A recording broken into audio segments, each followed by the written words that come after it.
Hypergeometric distributions. Let's start with the warm-up. So on a team of 15 astronauts, 6 are women and 9 are men. If 4 astronauts are selected at random for a flight simulation, what is the probability that 2 men and 2 women are selected?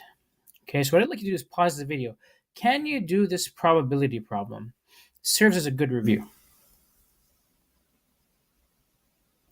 Okay, hopefully we had a chance to try it out. Okay, so this is how it works. So the probability of your event, so let's say A is our event, and A is that event where we have 2 men and 2 women that are selected. So the number of successful outcomes divided by the total number of outcomes, N of A over N of S.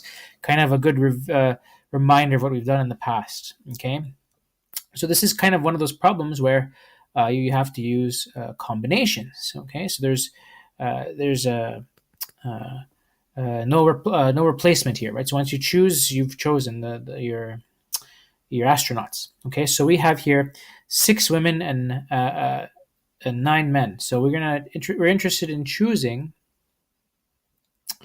4 astronauts at random, and out of those 4 astronauts, 2 are going to be men and 2 women are going to be selected. Okay, so let's just write down here. If we have 6 women and we're going to choose 2 of them, so this is 6 choose 2. So choose 2 of 6 women, and we're going to have 2 men as well, but we have 9 men to choose from. So 9 choose 2. So choose 2 of 9 men. And how many do we have in total to choose from? We have 15 astronauts to choose from. So 15 choose 4. So we're going to need these combination formulas to help us solve our problem. So let's choose 4 of 15 astronauts. Okay, and this 15 choose 4 will represent the total number of outcomes. Okay, so the total number of outcomes go on the bottom. So 15 astronauts, we're going to choose 4 of them. How are we going to choose that? We're going to choose 6 choose 2 for the women and multiply that by 9 choose 2 for the men. Okay, so that top part will give us a total number of ways that you can choose 4 astronauts. So total number of ways you can choose 2 men and 2 women as your astronauts. Okay, and so if you calculate these combinations out, you get 540 divided by 1365. Total number of ways you can choose 15 astronauts, and that gives you a probability of 0.396 or 39.6%. Okay, so you have a 39.6% probability of choosing 2 men and 2 women. Now, we're getting into hypergeometric distributions. Now, we have a distribution here where we have a specific number of dependent trials with 2 possible outcomes. When you compare this to binomial distributions were independent trials with 2 possible outcomes. So here again, this is 2 possible outcomes, success or failure, but the trials are now dependent, which means when you are selecting something, you are reducing the number of items that could be selected in the next trial. Think of, drawing a ball out of a box. That is an independent trial, and then if you replace it and you draw another ball from the box, it's an independent trial. Same thing with the cards. You take a card out and you replace it, take another card, you replace it. There's always going to be 52 cards to choose from. Those were independent trials. But here, now we have dependent trials. So if I take a card out of a deck of cards and then I draw a second trial, the second card of a deck of cards, I don't have 52 cards to choose from anymore. I have 51. And then I have 50. And then I have 49 every time I keep drawing a card out. So the probability changes. The probability of success will change as after each and every single trial. So in that case, we use something called a hypergeometric distribution. And the formula for the probability of a hypergeometric distribution is given right here. The probability of x, which is your successful outcome, is equal to a choose x times n minus a choose r minus x over n choose r. Okay, so the new letters here are a. So a is the number of successful outcomes among a total of n possible outcomes in r number of trials. Okay, so example one, let's try looking at the example from a hypergeometric distribution point of view. So n would be represent the 15 astronauts.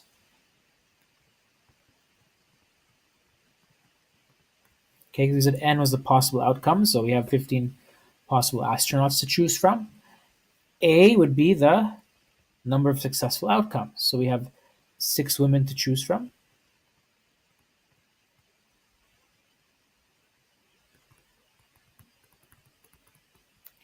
And I guess I should define what the question is. So let's say find the probability that you would have 2 women in this team of 4. Okay, so 6 women to pick from to get to find our 2 women that we need, and R would equal the 4 astronauts you want to select. So R is equal to 4 to select. Okay, so again, R is trials, or picking. Every time we pick an astronaut, we just perform the trial, right? Okay, and then we have X, which is 2, because we want 2 females. All right, so let's calculate that probability. So the probability of having 2 women equals, let's use the formula, A choose X times N minus A choose R minus X divided by N choose R. So that's going to be 6 choose 2, the number of women that you have to pick from, times 9 choose 2, the number of men you have to pick from, okay, divided by 15 choose 4. Kind of think of this as like the probability of success times the probability of failure divided by the total number of outcomes. Okay, and you end up having something that looks like the same as the above warm-up. Okay, same answers, 0.396 or 39.6%. Okay, expectation for a hypergeometric distribution. So the hypergeometric distribution has a different expectation formula. It's R times A over N. And so let's apply that to an example to see how we can do that. So what is the expected number of women to be selected for the simulation mission? So the expectation is equal to R times A over N. Okay, so R is 4. We want to select 4 people for this team. We have 4 trials. Okay, and 6 is the number of women we have to choose from. Okay, remember that A value is the number of successful outcomes. Okay, and we have N, which is the total number of possible outcomes. So we have 15 astronauts for that. So that's going to be 24 over 15, which is equal to 1.6. Okay, so therefore, on average, you could expect 1.6 females to be selected for the mission.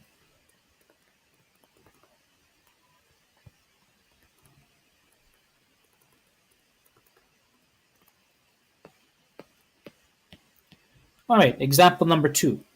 Determine the probability distribution for the number of women on a civil court jury, 6 jurors selected from a pool of 8 men and 10 women. So again, the key thing here, this is a dependent process. Okay, meaning every time you select a juror, you have 1 less juror to choose from. So it affects your probability. So you're not replacing them back into the pool. You already selected your juror, and you're taking them out, and you're putting them on the bench there. So since each person who is chosen for the jury cannot be selected again. So that's why it is dependent. Okay, so this is a distribution. Again, we're interested in finding all the possible outcomes, the probability of all the possible outcomes. So X is going to represent the number of women. Okay, so what happens if you have 0 women? Well, then the probability using our hypergeometric distribution formula. So let's write that down again. So probability is equal to A choose X times N minus A choose R minus X, all divided by N choose R. Okay, so here we have 10 women to choose from. from our potential jurors, but we're not going to have any if we're looking at the case where you have 0 women. We multiply that by the 8 potential male jurors, time choosing 6 of them for our total pool. Because that's what we're looking for, and then that's total number of outcomes divided by 18. Choose 6. This is going to give me 0.0015. Okay. What about one female juror? So we're going to have 10 choose 1 times 8 choose 5 men out of 18 choose 6, and that's going to be 0.03. Two women, it's going to be 10 choose 2 times 8 choose 4 over 18 choose 6, which is 0.1697. And I think you can see where this is going. So let's continue just writing them all out. So 10 choose 3 times 8 choose 3 divided by 18 choose 6, which is 0.1697. And then we have 10 choose 4 times 8 choose 2 over 18 choose 6, which is 0. I think I made a mistake here. So this is not 0.1697. This is 0.362. And the answer over here is 0.317. Okay. Then we have 10 choose 5 times 8 choose 1 over 18 choose 6, which is 0.109. And then finally we have down here 10 choose 6 times 8 choose 0 men over 18 choose 6, which is 0.011. Okay. So if you're still having difficulty understanding those variables, what do they mean? Well, okay, so think about what is n. So n is going to represent the 8 men plus 10 women. So that's going to be 18. So you have a total number of 18. A represents the number of successful outcomes. So we have 10 women. If you're interested, the question is, what's the probability of getting, what's the distribution of the number of women? Okay. And then R is going to be, well, each trial, right? Selecting 6 jurors.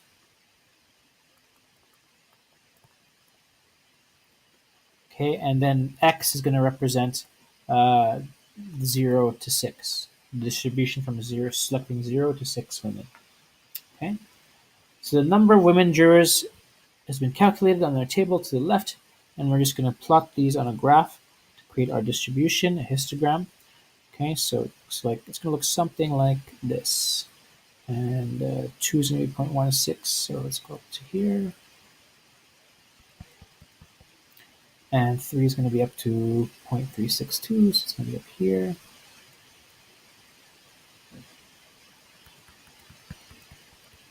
And 4 is going to be up to 0.317, so somewhere around here. And 5 is going to be at 0.109, so it's somewhere around here. And 6 is going to be 0.011, again, that's another small one right down here. Okay, so there's our hypergeometric distribution. So let's calculate the expected number of women on the jury. So the expectation is just R times A, so the number of jurors times the total number of successful outcomes divided by the total number of outcomes. So 6 jurors, 10 of them are women that we want, and then 18 total. So 60 over 18, which is 3.3. And that means we can expect 3.3 female jurors.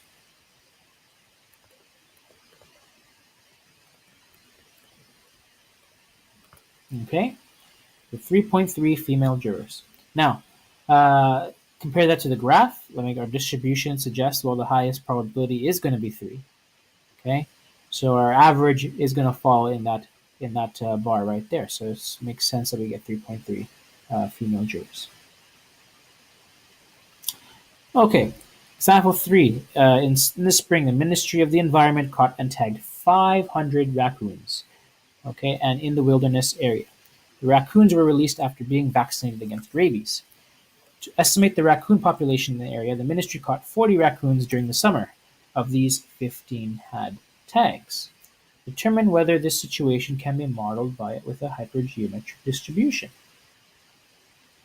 Okay, so how can we look at this? Well, since 40 raccoons are all different, there is no repetition here. The trials can be considered dependent. Okay, and the raccoons are either tagged as a success because they were vaccinated, or not. It's a failure. So we can fit a just geometric distribution. So yes, this fits a hypergeometric distribution.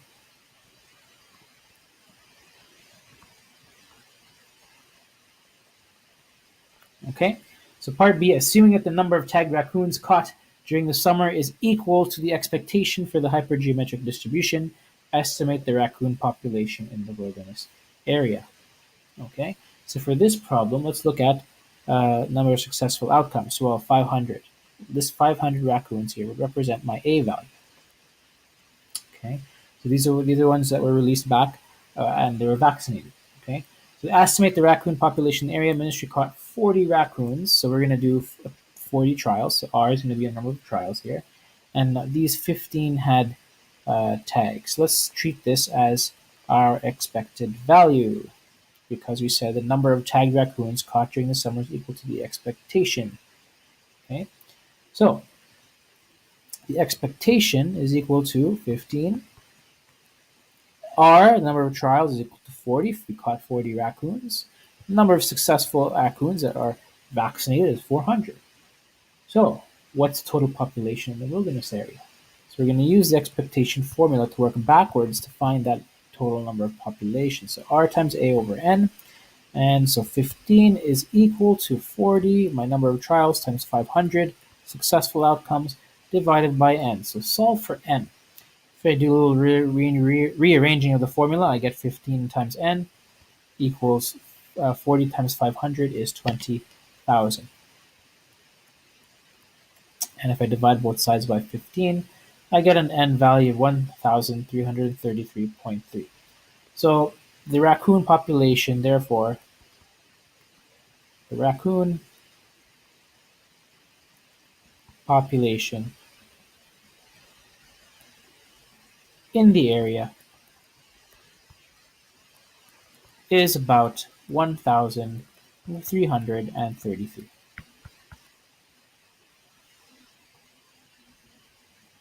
All right. Example 4. A box contains 7 yellow, 3 green, 5 purple, and 6 red Smarties jumbled together. Part A. What is the expected number of red Smarties among 5 Smarties poured from the box? Okay, so what's the total number of outcomes? So we have N equals 7 yellow plus 3 green plus 5 purple plus 6 red. A total of 21 outcomes. Okay, so when we pour out those Smarties, we have a total of 21 outcomes. We are going to choose 5. So R, we're going to have 5 trials here. 5 are chosen. How many total successful outcomes are there? Well, we're interested in the expected number of reds. So A is going to be the number of red. 6 red. All right, so let's find that expected value. Expected value equals R times A over N, which is 5 times 6 divided by 21, which is equal to 30 over 21, and that's 1.43. So we can expect, on average, to get 1.5 reds if we take 5 Smarties out of a box. So therefore, you can expect, on average, 5 red Smarties. 1.5 red Smarties in a group of 5. Now you're going to be wondering, well, how do I know how to use this expected formula over any other? What if I got this question randomly on a test and I didn't know we're in the hypergeometric section? How would I know this is a hypergeometric problem? You have to look at it as if you ask yourself, is this a dependent event or independent event, right? Because when we are removing a Smartie from the box, we are counting that Smartie and then we're not putting it back in. So the next Smartie I draw kind of reduces, there's a change in probability because there's less Smarties in the box. So that is a dependent problem, dependent trials. So in that case, that justifies our use of a hypergeometric distribution. Part B, verify that the expectation formula for hypergeometric distribution gives the same result as the general equation for the expectation of any probability distribution. So we can even verify that result by using the formula that we can use for any expected value back from the first section. So e to the x equals sigma x times p of x. Okay. So this will involve calculating each of the probabilities for this problem. So if we had 0 red Smarties, what's the probability of 0 red Smarties? Well, 6 red Smarties to choose from. We're going to get 0 of them, leaving, if you're 21 total Smarties in the box, so 6 are red, 15 are other colors, so 15 choose 5, so our trials include choosing 5 of them. Total number of Smarties is 21, choose 5. So this represents our probability of drawing 0 Smarties, 0 red Smarties from the box, plus 1 red Smartie. So 6 red choosing 1 times 15 choosing 4. Okay, remember this number and this number have to add up to 5, or our value. Okay, on the bottom we have 21 choose 5, plus 2 red Smarties. Okay, so 6 choose 2 times 15 choose 3 over 21 choose 5. And then we have 3 red Smarties plus 3, so 6 choose 3 times 15 choose 2 divided by 21 choose 5. And again, this 3 over here and this 2 over here add up to 5 because we have 5 Smarties we're picking from the box. Then we have plus 4 red Smarties, so 6 choose 4 times 15 choose 1 divided by 21 choose 5. And then we have to add the case where we have all 5 red Smarties, so 6 choose 5 times 15 choose 0 divided by 21 choose 5. So doing all this math, we're going to get an answer of, well, guess what? Well, let me do the top and bottom. So 29,070 divided by 20,349, and that's equal to 1.43. Same expected value. Both forms of the expected value are the same. So both forms of the expected value are the same. Okay. Part C, what is the probability of at least 2 of the 5 Smarties poured from the box are purple? Okay. So, when you see that at least, you now have to think, well, maybe, just maybe, you got to do the indirect method. So let's look at the probability of having greater than or equal to 2, so at least 2, and that's equal to 1 minus the probability of having none minus the probability of having 1. Okay? So again, we need our n, all those values, so n equals 21 here, a equals 5, r equals 5. Oh, and a is not 6 anymore, it's 5, right? Because we're looking at purple Smarties. So up here, we said we had 5 purple. Okay, so read the questions carefully so you don't get thrown off if I change the colors, right? So, and then x here is equal to 0 or 1, right? So let's calculate 1 minus the probability of 0. So it's going to be 5 choose 0 times 16 choose 5 divided by 21 choose 5. And the probability of 1 is going to be 5 choose 1 times 16 choose 4 divided by 21 choose 5. And each of those values are going to result in 1 minus 0.2147 minus 0.4472.